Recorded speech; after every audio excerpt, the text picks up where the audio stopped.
ज्ञानं गुरुपदम्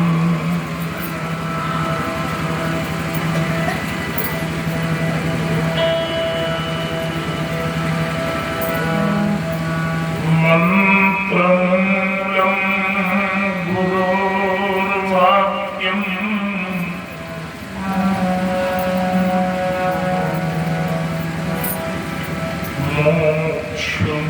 मोक्षमूलं गुरुकृपा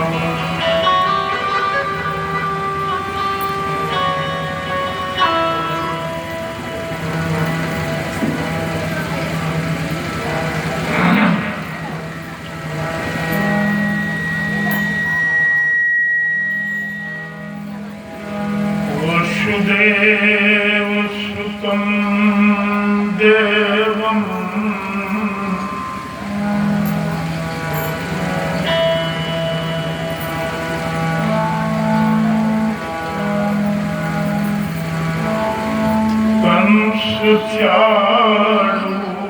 कंसचाणूरमर्दनम्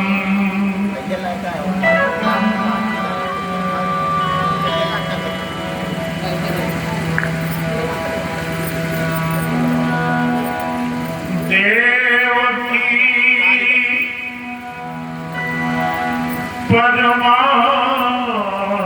परमानंदम्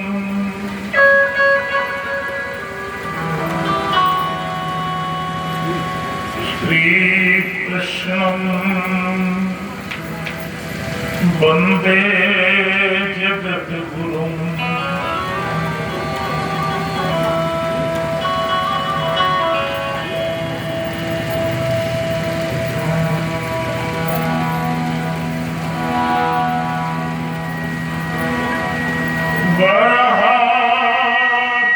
वरहापीडम्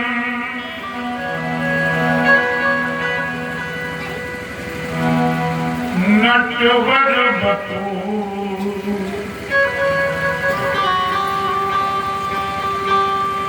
कर्णयो कर्णिकारम् बिभ्रद्वाशा कनककशिपुम् वैजयन्तीं च मालाम्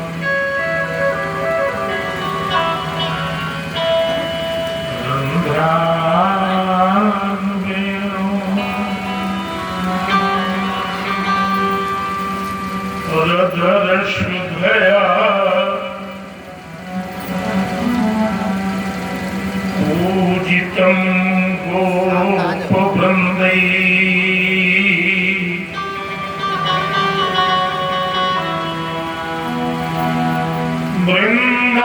बृन्दारण्यं स्वपदरमणम् प्राविशद गोपकीर्तिः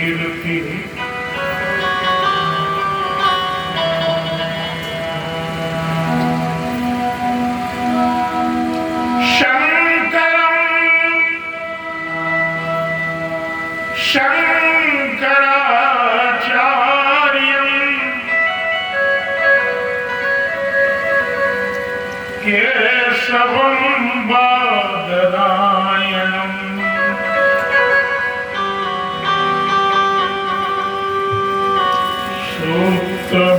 सूत्रभाष्यकृतौ वन्दे भगवन्तौ पुनः पुनः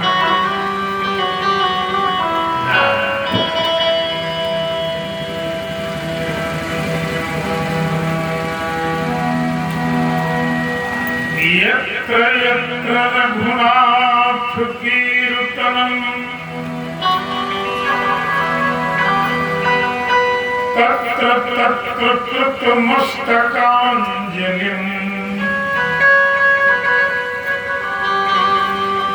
वास्तुवारि परिपूर्णलोचनम्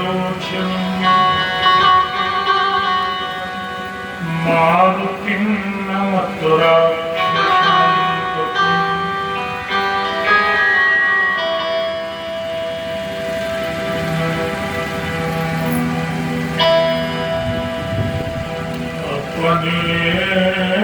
अपने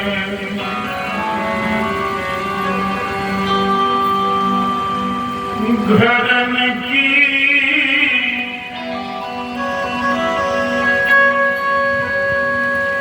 सब काहू को पी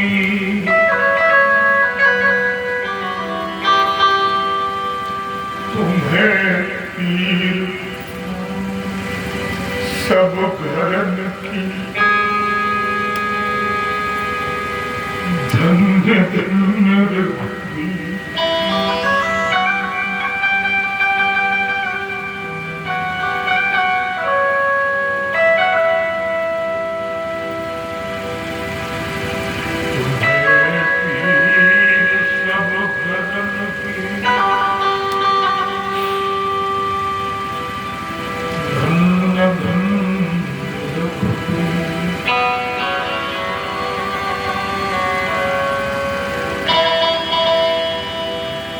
परम प्रेमास्पद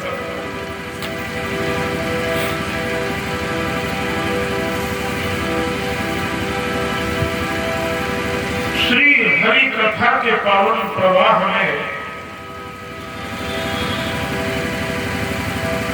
गोते लगाने को तैयार मेरे परम प्रिय रसिक श्रोता बना हुआ वात्सल्य की साकार मूर्ति माताओं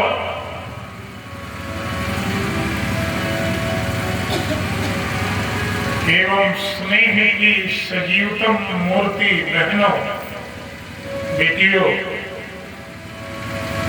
और ये नन्हे नन्हे सुमन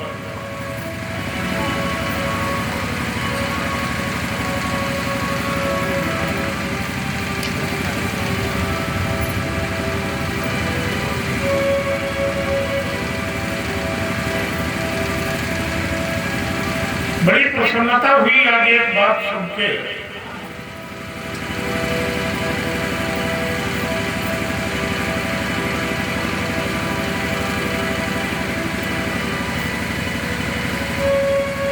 और वो ये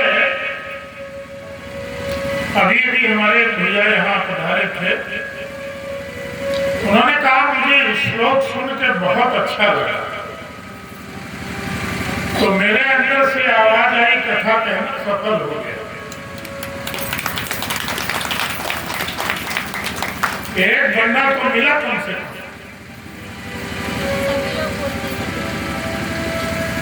मित्रों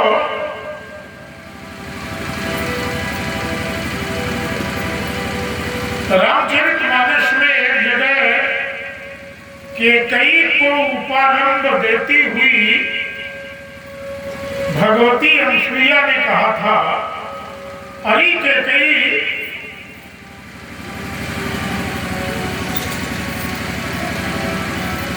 पेड़ काट तिन पालव सींचा और मीन जियन हित वार लीचा मछली कहाँ प्रसन्न रहती है बोलो जल में और अगर जल से निकाल के कहीं थोड़ा जल इकट्ठा करके और उसमें मछली डाल दो तो क्या उतनी प्रसन्नता होगी जितना अगाध जल में होगी नहीं होगी सुखी नीन जहां नीर अगाधा वही स्थिति श्रीमद् भागवत की बिना इस श्लोक के कल्पना करना भी व्यर्थ है।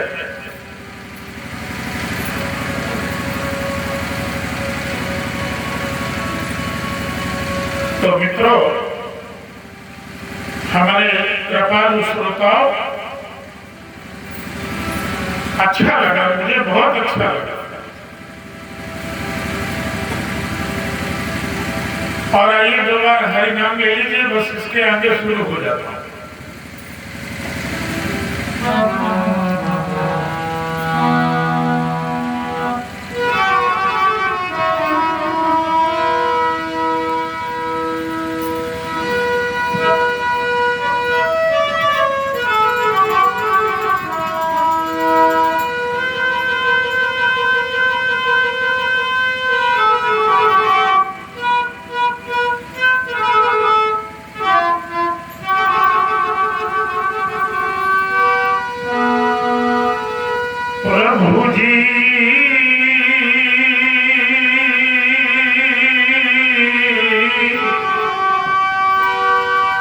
अरे तुम चंदन हम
प्रभु जी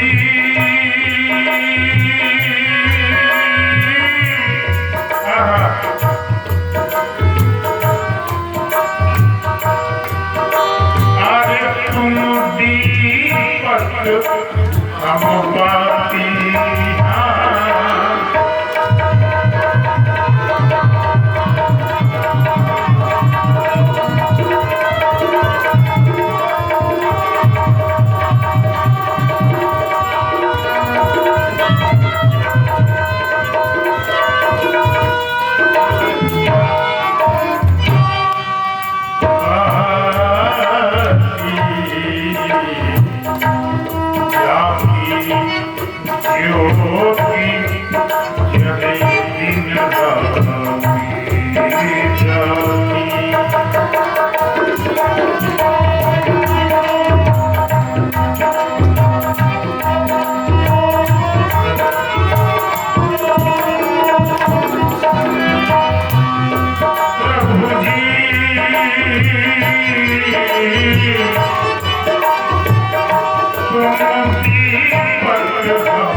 परमात्मा के साथ में देखिए,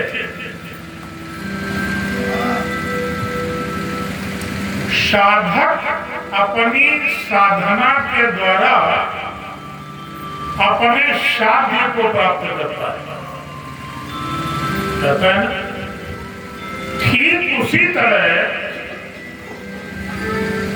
उपासक अपनी उपासना के द्वारा अपने उपास्य को प्राप्त करता है।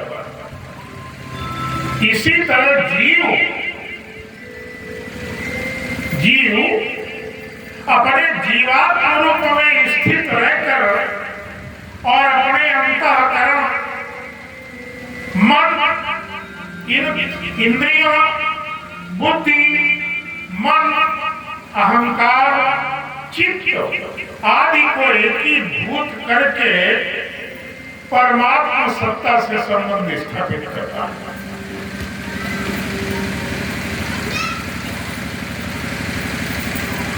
कैसे स्थापित करता है? परमात्मा को दीपक बना देता है, स्वयं भाती बन जाता है। बनता है ना?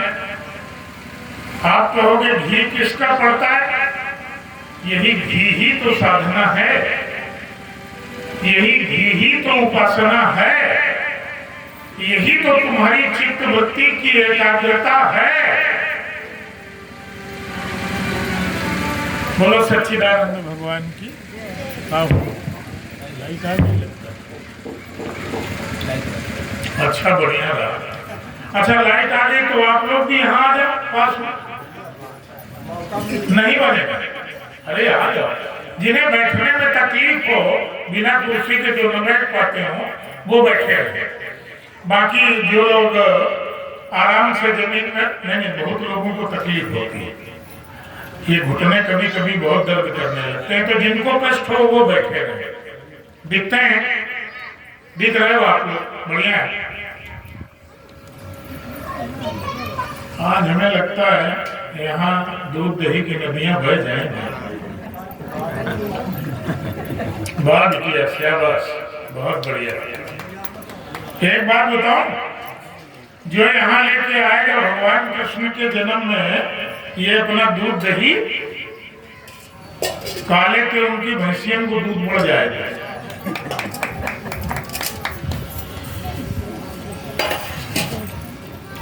आओ। नहीं बढ़ेगा। अगर विश्वास नहीं होता तो बेचारी लेके क्यों? एक चीज बताऊं भैया जी, ये अगर हमारी बहनें नहीं होती तो बहुत बड़ी दिक्कत हो जाती। और ये हर मामले में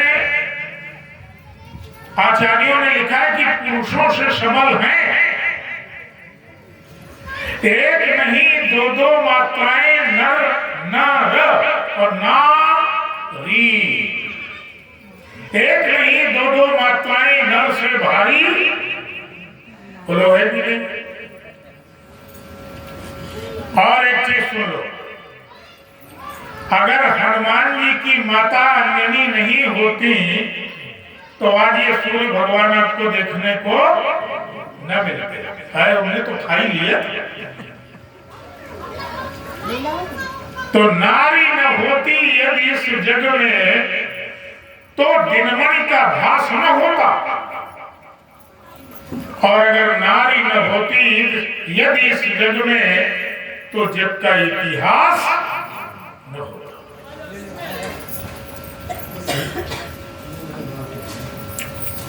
आइए, कथा चल रही है एकादशी के व्रत का पारायण कर लेने के कारण महाराज दुर्वासा जी ने अम्बरीश पर कृत्या का प्रयोग कर दिया। मैं सुनता रहता हूँ, सोता नहीं हूँ, एक एक शब्द सुनता हूँ और फिर शाम को इनको बोलता भी हूँ कि तुम यहाँ डिस्टर्ब हुए क्यों, ये ड्यूटी है मेरी। जब मैं पहली बार 1 महीने की कथा कह रहा था, शायद सन 76 में मूसा नगर में 1 महीने की कथा गुरु पूर्णिमा से शुरू हुई थी और रक्षाबंधन को हवन हुआ था। और मेरी चूंकि पहली कथा थी, उसके पहले मैंने भागवत की पोथी नहीं देखी थी। अंग्रेजी हमारी थोड़ी अच्छी थी तो हम अंग्रेजी से एमए करना चाहते थे। सोचा था कोई विद्यालय मिल जाएगा, गरीब घर का लड़का हूँ, किसी तरह गृहस्थी चल जाएगा। लेकिन अब वो इंटरमीडिएट के बाद में घर में माता जी अकेली थी, पिताजी तो 2-3 साल का मैं था तब वो पधार गए थे ऊपर बेचारे, तो उन्होंने हाथ खड़े कर दिए, अब नहीं पढ़ा पाएंगे। तो मुझे हार के संस्कृत विद्यालय में जाना था। क्यों? वहां न फीस लगती थी, किताबें भी मिल जाती थी और कभी कभी इसकी भी व्यवस्था हो जाती थी। और अपने पास प्यारे सुनो, बहुत डींग मारने की जरूरत नहीं है, ये सबके पिता ये बैठे हैं, हमारे पास तो इसकी भी दिक्कत है। सवेरे मिलता था तो कभी शाम को नहीं मिलता। चले गए वहां और वहां लगभग 1 ही साल मेरा ख्याल है पूरा करने के बाद में मेरे गुरुदेव की कृपा हो गई। उन्होंने ये पुराण मुझे सौंपा और एक मूल दिया और 1 महीने की मेरी वहीं कथा कस्बे में लगवा दी। और रोज बहुत गलतियां हुई उससे। गाना बजाना तो मैं जानता था बचपन से। तो सुबह 4 बजे गुरुदेव आते थे विद्यालय बगिया में फूल लेने। मैं तैयार मिलता था सुबह 4 बजे में, फूल तोड़वाता था उनके और वो कहते थे सुनो, कल तुमने ये गलत कहा, कल तुमने ये गड़बड़ किया, इसको यूं नहीं ऐसे कहना चाहिए। और बोले वो श्लोक तुमने पढ़ा था वो भी गड़बड़। तो कुल मिला के बहुत ठोंका गया, लेकिन अंदर हाथ लगा के जैसे कुम्हार ने ठोका।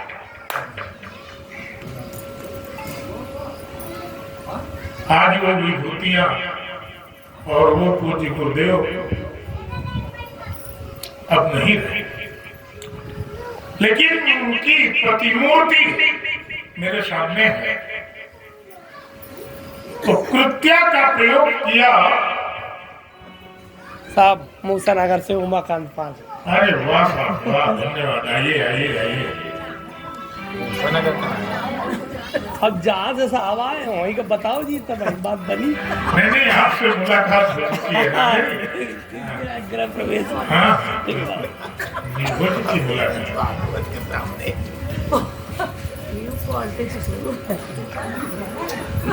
हाँ देखो इधर शालिक राम जी और आ गए, अभी लगता है गोपाल जी। अच्छा अच्छा अच्छा, हाँ तुम भी निपटा लो, फिर इकट्ठे शुरू करते हैं। जय श्री राम, जय श्री राम। पंडित जी हाँ प्रसाद भी दे दो। पहचाना? हाँ कुछ जाना।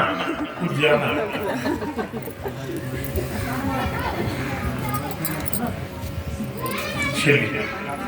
हाँ वो उमाकांत जी चले गए क्या? बैठ के बाद में ले। अच्छा बाद में ले। चलो 9 महीने का तो लेते जा। हाँ ये ठीक है। यस वो भाभी नहीं अच्छा तो अब शुरू करते हैं। हाँ। अब आप लोग कुछ देर, माने कुछ देर का मतलब कम से कम 2 घंटे, बीच में कोई डिस्टर्ब नहीं। हम कह चुके हैं कि हम एक दिन बाद में भंडारा वाले दिन नहीं जाएंगे। आप जो भी चढ़ाओगे वो सब मेरे पास आ जाएगा, परेशान ना। हमें घटना याद आ गई, क्या करें, पंडिताई बड़ी खराब चीज होती है। एक गांव में कथा करने गए और उस गांव का व्यक्ति कोई हमें एक दिन बाजार में सब्जी लेते हुए मिला मूसा नगर में। और जैसे उसने मुझे देखा, हालांकि उस दिन मैं पाजामा पहने था, कुर्ता पाजामा, तो आया, उसने पैर छुए और बोला पंडित जी एक हमसे गलती हो गई। क्या? उन्होंने बोले आप हमारे गांव गए थे कथा करने और हमें कुछ जरूरी काम लग गया तो हम बाहर चले गए, आपकी ये चढ़ौती बात है। डॉक्टर साहब मैं इतना प्रसन्न हुआ कि अगर सभी लोग इतने ईमानदार हो जाएं तो पंडित तो बेचारा कभी परेशान होने वाला है ही नहीं। इसलिए तुम बिल्कुल परेशान हो। बोलो सच्चिदानंद भगवान की। और आइए अपना पूरा मन लगाइए कथा में। केवल अपने आप को समाज में प्रस्तुत करना और अपनी सत्ता का दुरुपयोग करना कभी कभी परमात्मा को यह हजम नहीं होता, और यही इस कथा का तात्पर्य है। राजा अम्बरीश एकादशी का व्रत कर रहा है, दुर्वासा जी आए हैं, व्रत किया, लेकिन द्वादशी में चले गए यमुना नहाने, और भागवत जी में पाठ आ गया, मुहूर्तार्धा वशिष्टायाम द्वादश्याम पारणम प्रति। केवल आधा मुहूर्त बाकी रह गया द्वादशी में पारायण करने के लिए। अगर पारायण न किया जाए तो इतने दिन का किया कराया सारा व्रत नष्ट होता। आचार्य जो यज्ञ के ऋत्विज थे, उन्होंने कहा एक काम करो महाराज, आप भगवान का चरणामृत ले लो तो आपका पारायण भी हो जाएगा और दुर्वासा जी का अपमान भी नहीं होगा। आचार्यों के परामर्श से इन्होंने भगवान का चरणामृत ले लिया, लेकिन हरे राम राम राम, ठीक उसी समय दुर्वासा जी वहां पधार गए। और रूप कैसा हो गया, मन्युना प्रचलित दात्रो भ्रकुटी कुटिलानना, भौं टेढ़ी हो गई, लाल लाल आंखें हो गई, और कहने लगे, अरे मूर्ख राजा, मेरे को आमंत्रित किया और तूने पहले पारायण कर लिया, हमारे सम्मान का कोई ध्यान नहीं रखा। एक जटापट की कृत्या को उत्पन्न कर दिया। कृत्या माने एक अग्नि होती है, और कह दिया इस राजा को जला दो। राजा तो भगवान का परम प्रिय सेवक था, और वो महाराज एकदम हाथ जोड़ के खड़ा हो गया कि अगर मैंने मनक्रम वचन से भी दुर्वासा जी के अपमान की कल्पना भी की हो तो ये कृत्य हमें जला दे, कोई दुख नहीं। देखो, जब भगवान के भक्तों को कोई बिना दोष के परेशान करता है तो ये भगवान को भी अच्छा नहीं लगता है। आज मेरे गोविंद ने एक काम किया, अपना सुदर्शन चक्र भेज दिया, जाओ राजा अम्बरीश की रक्षा करो। सुदर्शन आज इसने जाके पहले कृत्या को समाप्त किया और बाद में लग गया दुर्वासा जी के पीछे। अब दुर्वासा भगे, कहां जा रहे हैं? पहले ब्रह्मा जी के यहां गए, जाके ब्रह्मा जी के चरणों में गिर गए, बोले बाबा हमारी रक्षा करो। ब्रह्मा जी बोले क्या करके आए हो? बोले भगवान के भक्त का अपराध हो गया। ब्रह्मा जी बोले तो सुनो, वयम तात प्रभवाम भूमि, हम तुम्हें बचाने में बेटा बिल्कुल समर्थ नहीं है। काहे? बोले क्रीडावसाने विपराध संगे, तुमने उन भगवान के भक्त का अपराध किया है जिनकी क्रीड़ा में ये सृष्टि हो जाती है, और जरा सी भ्रकुटी टेढ़ी हो जाए तो सृष्टि का विनाश भी हो जाता है। भ्रकुटी विलास सृष्टि लय हुई। जाओ, भगा दिया। अब ये सीधे जाके पहुंचे कैलाश पर्वत पर, और वहां जाके अपने पिता भगवान शंकर के चरणों में गिर पड़े, पिताजी बचाओ। पिताजी बोले क्या करके आए हो? बोले राजा अम्बरीश का अपराध हो गया। तो भोले बाबा ने अपना त्रिशूल उठाया, बोले तुरंत लेटे हो, लड़के हो तो क्या करें, जहां देखो वहां मौन किए फिरते। और ये दुर्वासा है भी बहुत क्रोधी, भगा दिया। अब ये पहुंचे वैकुंठ भगवान श्री हरि के चरणों में।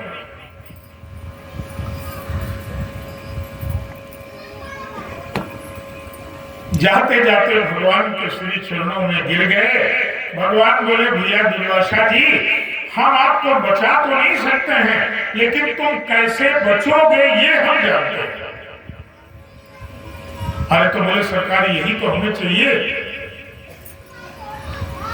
तो भगवान बोले एक काम करो तुरंत। क्या? बोले ब्रह्मं तद गच्छ भद्रं ते नाभागतनयं नृपम्।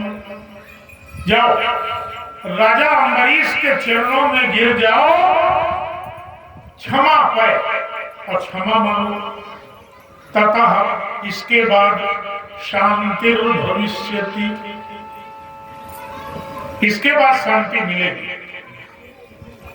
अब ये बेचारे जा रहे हैं और जाके राजा अम्बरीश के चरणों में गिर जाना चाहते हैं, लेकिन राजा अम्बरीश तो भगवान का बड़ा सुंदर भक्त है, उसने चरणों में नहीं गिरने दिया। दुर्वासा जी को अपने पीछे खड़ा कर लिया और आगे स्वयं और सुदर्शन जी के सामने आज ये राजा कहने लगा, ओ भगवान के अस्त्र सुदर्शन, सुदर्शनम नमस्तुभ्यं सहस्रारा अच्युतम प्रियम सर्वास्त्र घाति विप्राय स्वस्ति भूया यजस्पते। अरे सुदर्शन, आप श्री हरि के बड़े प्रिय अस्त्र हो, हमारे दरवाजे पर आए हुए ब्राह्मण के लिए कल्याणकारी हो जाओ, इन्हें छोड़ दो। सुदर्शन शांत हो गया, बहुत बढ़िया भोजन करवाया दुर्वासा जी को राजा अम्बरीश ने, और भोजन करवाने के बाद दक्षिणा दिया और विदा कर दिया। और अब आपको थोड़ी वंशावली सुना रहा हूं।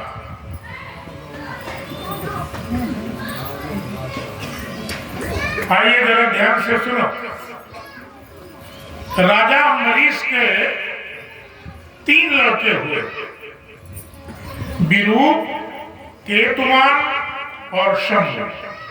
विरूप के पुत्र हुए रथितर, और रथितर के पुत्र हुए इद्मवाह, और इद्मवाह के पुत्र हुए पुरंजय, पुरंजय के पुत्र हुए बचन, और बचन के पुत्र हुए देव, देव के पुत्र हुए व्रत, व्रत के पुत्र हुए वाहन, वाहन के पुत्र हुए बभू, और राजा बभू के वंश में राजा योनाश्व का जन्म हुआ।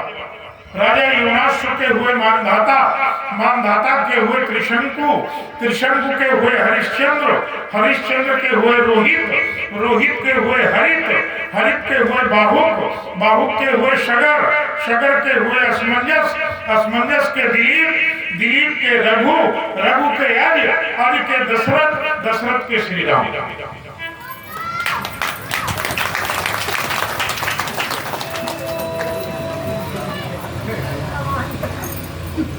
ये मैंने आपको सूर्य वंश की वंशावली सुनाई। भागवत जी में 59 श्लोकों में राम कथा आई है, 59 श्लोकों में केवल। और कहो तो उसी तरह सुना दे अगर आपका मन हो। चलिए सुन लीजिए। राजा दशरथ के कोई संतान नहीं, लेकिन प्रजा को अपने पुत्र जैसा पालते। एक रात में सैनिक का वेश बनाकर ये राजा दशरथ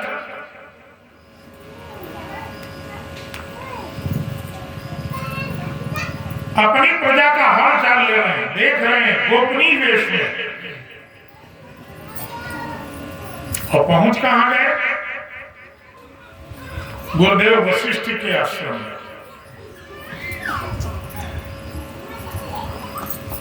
वहां दो लोग बैठे हुए हैं, एक तो गुरुदेव विराजे हैं और उनकी पत्नी माता अरुंधति बैठी हुई है। तो सुनो, दोनों में बातें क्या हो रही? सीताराम, क्या हो रहा? कोई खास बात नहीं। माता अरुंधति कह रही है, किससे? गुरुदेव से, वशिष्ठ जी से। कह रही तुम अच्छे गुरु नहीं हो।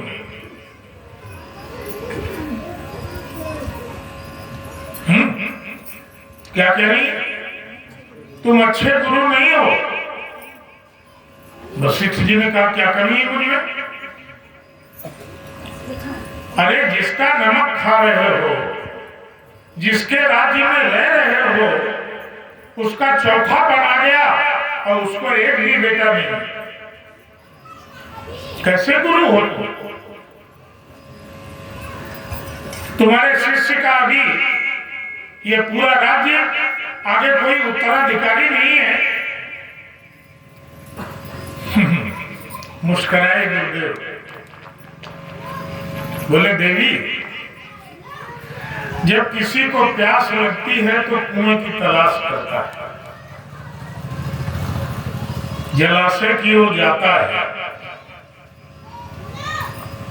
अभी राजा दशरथ को प्यास नहीं लगी है, अभी उसे बेटे की जरूरत नहीं है, और जब उसे बेटे की जरूरत होगी और जब भटक के मेरे पास आएगा और मुझसे कहेगा तो सुनो, एक नहीं 4 बेटे दूंगा। आए तो वो मेरे पास। और ये बात कौन सुन रहा है? राजा दशरथ सैनिक के वेश में, गोपनीय वेश में सुन रहे हैं। आप कहोगे ये कथा हमने नहीं सुनी, तो मैं आपको ग्रंथ का नाम बताता हूं, सुन लीजिएगा, पढ़ लीजिएगा। एक मानस पीयूष ग्रंथ आता है और हमारा अपना अंदाज है कि लगभग 1.25 कुंटल वजन होगा उसका, 14 भाग है उसके। मैं आपको मानस पीयूष की कथा सुना रहा हूं। आज राजा लौट तो गया, बिस्तर पर जाकर के लेटा, लेकिन राजा को नींद नहीं आ रही। क्या लग रहा है?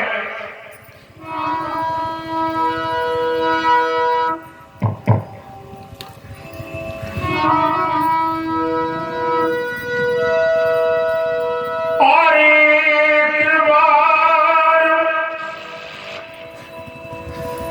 एक बार क्या हो गया? बोले भूपति मन माही,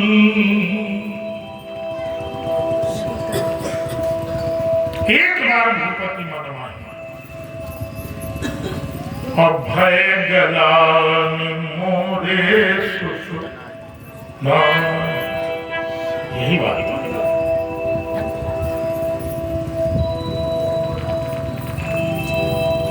आज हृदय में एक विचार आया कि मेरे कोई बेटा बेटी नहीं है, और जब जो भी विचार आ गया, सवेरे नित्य कर्म किया,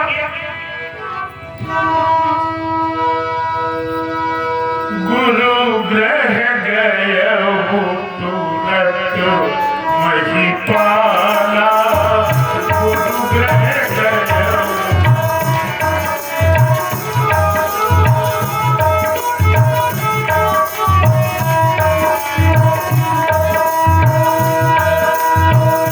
सब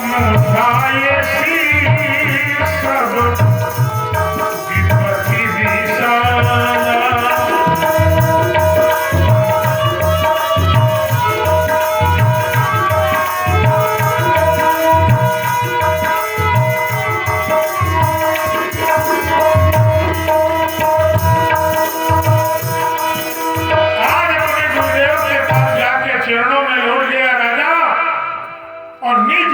सुख दुख सब गुरु ही सुनायो, तब वशिष्ठ बहुविधि समझायो, धरो धीर हुई है सच्चाई। धरो धीर। एक काम करो महाराज, पैर के जूते उतार दो, ये राजसी पोशाक उतार दो, ये राजमुकुट उतार दो, श्रृंगी ऋषि के यहां पैदल जाओ, उत्तरेष्ट यज्ञ करना पड़ेगा। बोले गुरुदेव आप करवा दो। बोले नहीं नहीं नहीं, इसका डिपार्ट सब अलग अलग होता है, सब अलग अलग है। आयुर्वेद की दवा तो आयुर्वेद का ही डॉक्टर देगा, एलोपैथी की दवा एलोपैथी वाला देगा। देखो महारानी कैकेयी ने कहा, अरे सेना ले जाओ, रथ में बैठ के जाओ। गुरुदेव बोले तुम अपना वैभव दिखाने जा रहे हो कि कुछ मांगने जा रहे हो? आओ देखो। चला एक राजा, मेरे भाई, अरे चला एक राजा योगी को मनाने चला।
और श्रृंगी ऋषि आए, यज्ञ किया। शाम वेद के मंत्रों से यज्ञ हुआ। अग्निदेव प्रकट हुए, हवि लेके, और आदेश कर दिया, या हवि बांट देव तुम जाइए। राजा ने प्रसन्नता से वो हवि ले ली, खीर, अवध भाग कौशल्य दीना, आधा हिस्सा कौशल्या को दे दिया, जितना बचा उसका आधा कर लिया ना, और एक हिस्सा कैकेयी को दे दिया। अब एक हिस्सा जो बचा उसके फिर दो भाग किए गए। कौशल्या कैकेयी हाथ धरी और दीन सुमित्रा ही मन प्रसन्न करी। सुमित्रा को दो हिस्से दिए गए, लेकिन इसी बीच में एक हादसा हो गया।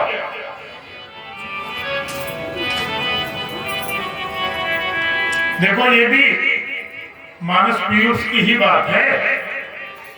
एक हिस्सा, एक चील पक्षी ने आके एक हिस्सा झपट लिया, लेके उड़ गया। अब जो उड़ गया तो उड़ गया, लेकिन फिर जो बचा उसके दो भाग किए गए और वो सुमित्रा को मिले। आप कहोगे वो हिस्सा कहां चला गया?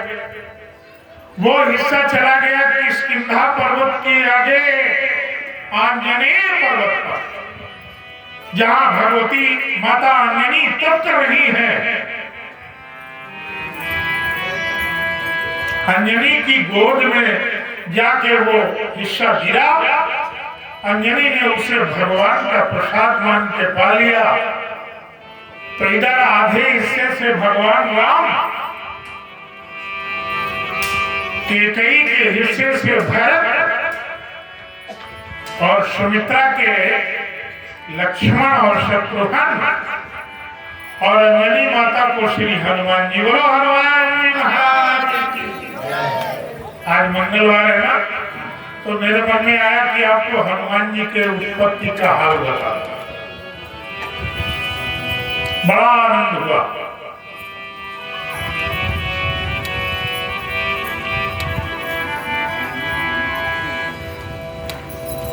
एक चीज अगर मैं आपको बताऊं तो शायद आपको अच्छा लगेगा। रामायण में श्री राम इस महाकाव्य के एक धीरोदात्त नायक हैं।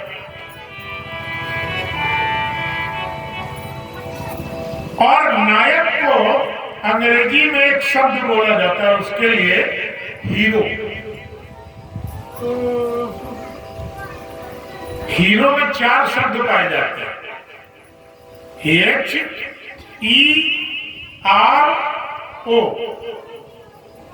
राम जी में 4 गुण पाए जाते हैं। आप कहोगे H से क्या? H for handsome. इतने सुंदर हैं कि जहां भी देखो, आप देखो ना उधर, जब जनकपुर गए तो रंग भूमि जब सी पग उधारी माने जिनके हृदय में श्री प्रभु की चरण चिन्ह विराजे हैं। देख रूप मोहे नर, इतने सुंदर। और E for educated, well educated. गुरु गुरे गए पढ़न रघुराई, अल्प काल विद्या सब सारी हो गए ना पहले भी। जय हो।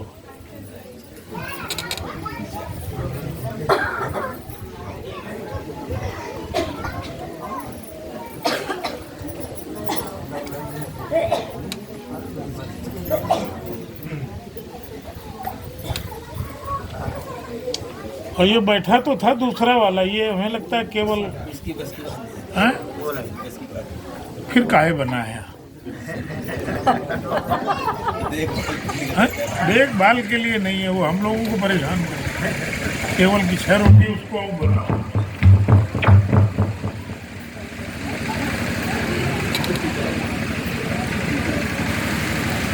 बोलो सच्चिदानंद भगवान की।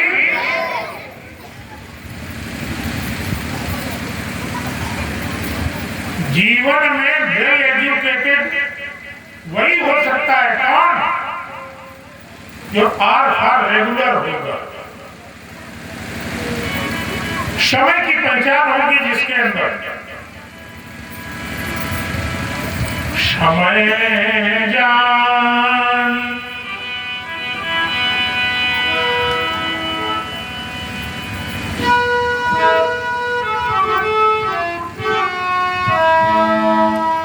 समय जान गुरु आय सुपाई संध्या करन चले दो। बहुत जगह है सोना जगना पढ़ना गुरु आज्ञा का पालन करना एकदम बिल्कुल रेगुलरिटी, कोई चूक नहीं।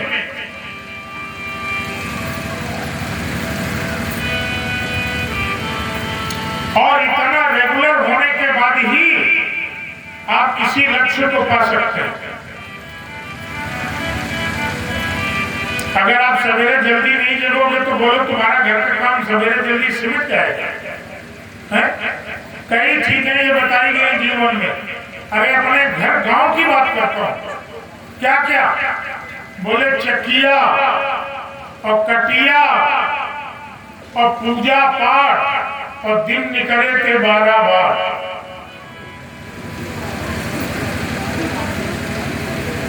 अच्छा एक बात बताओ, अब आप लोग चकिया तो पीसती नहीं, बिल्कुल नहीं पीसती, बेसरों नहीं पीसती। अब तो बेसन भी चक्की में जाने लगा। अच्छा तो घर में झाड़ू कई बार लगाती हो दिन में, बताओ? एक बार, दो बार? देखो जैसे किसी संत को या ब्राह्मण को या साधक को त्रिकाल संध्या करने का विधान है। प्रातः काल सूर्योदय के पहले, मध्याह्न काल बिल्कुल बीच दोपहर में, और शाम को सूर्यास्त के पहले। इसी तरह घर में 3 बार झाड़ू लगाने का विधान है। ध्यान रखना, सवेरे और दोपहर भोजन के बाद। और सूर्यास्त वाली जो झाड़ू लगती है उसका कूड़ा कभी बाहर नहीं फेंका जाता, ध्यान रखना। और नहीं तो घर की लक्ष्मी चली जाती है। झाड़ू लगाओ लेकिन कूड़ा घर के बाहर शाम को मत फेंको। अच्छा एक बात और बताओ, अब कुछ घरेलू की बातें होंगी, क्योंकि राम कथा आ गई है और राम कथा घर घर में है।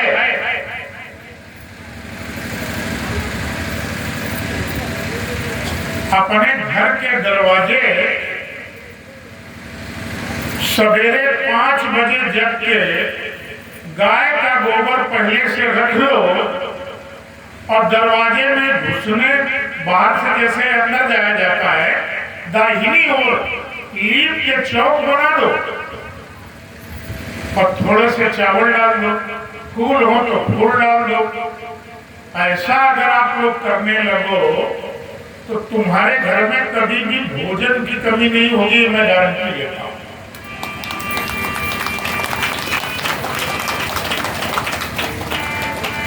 अच्छा बोलो, करोगी कि नहीं करोगी? ये तुम ही कर सकती हो, इनके बस की बात नहीं है, ये तुम्हारी बात है। गाय का गोबर शाम को रख लो और सुबह जल्दी जगो, उस समय लक्ष्मी जी घूमने निकलती हैं भाई। और जिनके दरवाजे गाय के गोबर की से लीप के चौक बनी मिलती है, उनके घर में लक्ष्मी का पदार्पण हो जाता है।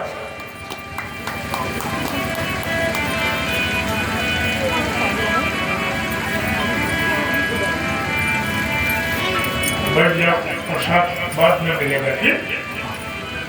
तुम वाला बैठ जाओ।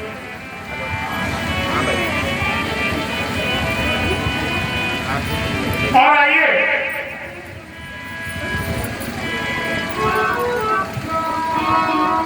ये राजा दशरथ के राजकुमार बड़े हुए, विश्वामित्र जी इनको ले गए। इन्होंने ताड़का का वध किया, मारीच सुबाहु को मारा, विश्वामित्र जी के यज्ञ की रक्षा की और रास्ते में अहिल्या का उद्धार किया।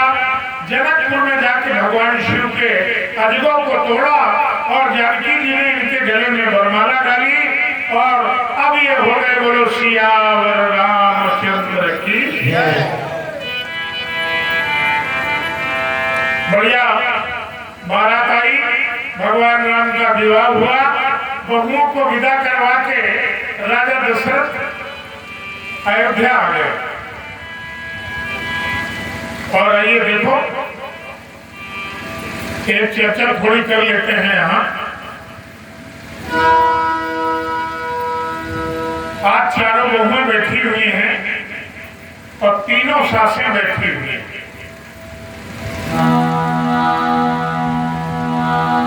राजा दशरथ ने कौशल्या से कहा, देवी ये बधूल रत्नी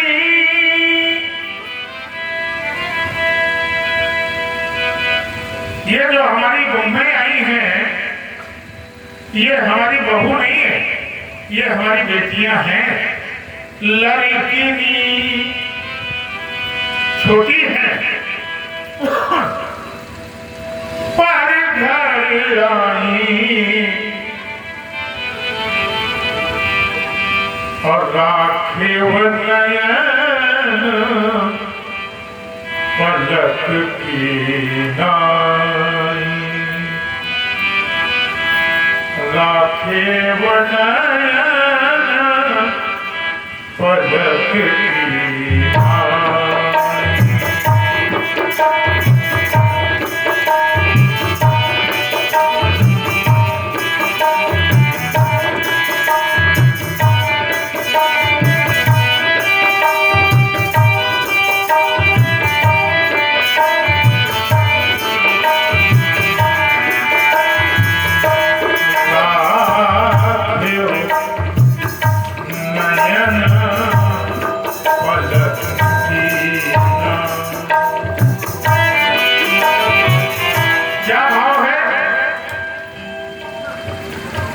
यहाँ बहुत सासें बैठी हुई हैं, इसीलिए कथा सुना रहा। अरे भाई कुछ सास बनने वाली है और कुछ बन चुकी है। बहुओं को कैसे रखना है ये आप देखो जरा, ये आप और आपके अंदर एक है काली पुतली जो इधर उधर होती है वही देखती है। अगर आंख में जरा भी कूड़ा चला जाए, कोई तिनका चला जाए तो ये पलकें कैसे फड़फड़ाती है ना। अगर आपकी बहू को जरा भी कोई परेशानी हो जाए तो सास को ऐसे ही फड़फड़ाना चाहिए। ध्यान रखना। कैसे रखा जाता है? बोले राखियो नयन पलक की नाई।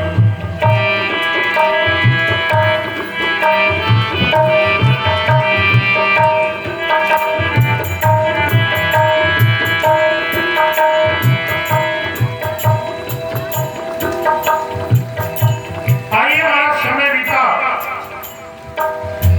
रास तिलक होने वाला है, लेकिन देवताओं ने सरस्वती माता की चरणों में प्रार्थना की। इन्होंने जाके मंथरा की बुद्धि को घुमा दिया और कैकेयी के कान भर दिए। राम जी को वनवास हो गया। बहुत बड़े कष्ट मिले भले में, लेकिन एक चीज बताओ, अगर राम जी बन नहीं जाते तो राम का रामत तो निखर के सामने नहीं आता।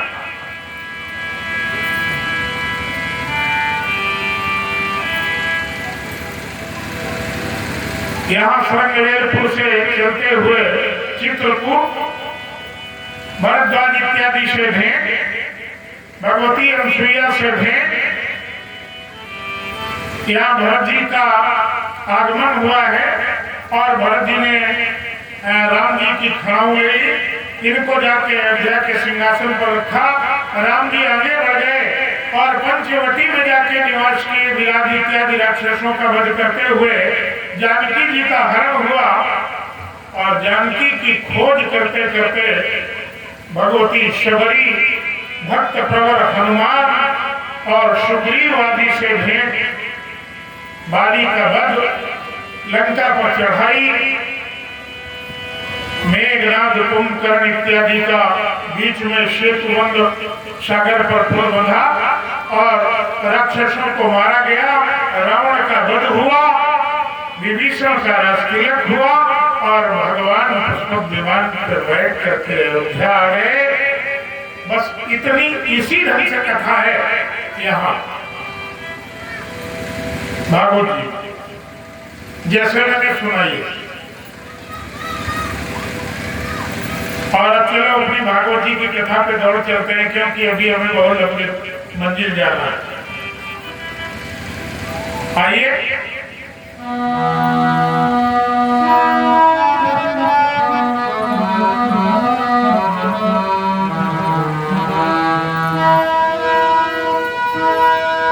यति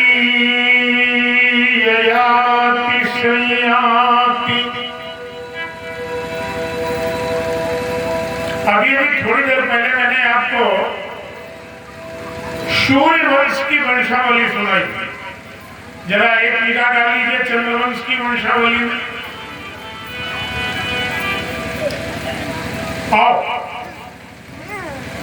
निर्गुण निराकार ब्रह्म से सगुण ब्रह्म, सगुण ब्रह्म की नाभि से कमल, कमल से ब्रह्मा, और ब्रह्मा के पुत्र हुए अत्रि, अत्रि के पुत्र हुए चंद्रमा, चंद्रमा के पुत्र हुए पुरुरवा, और पुरुरवा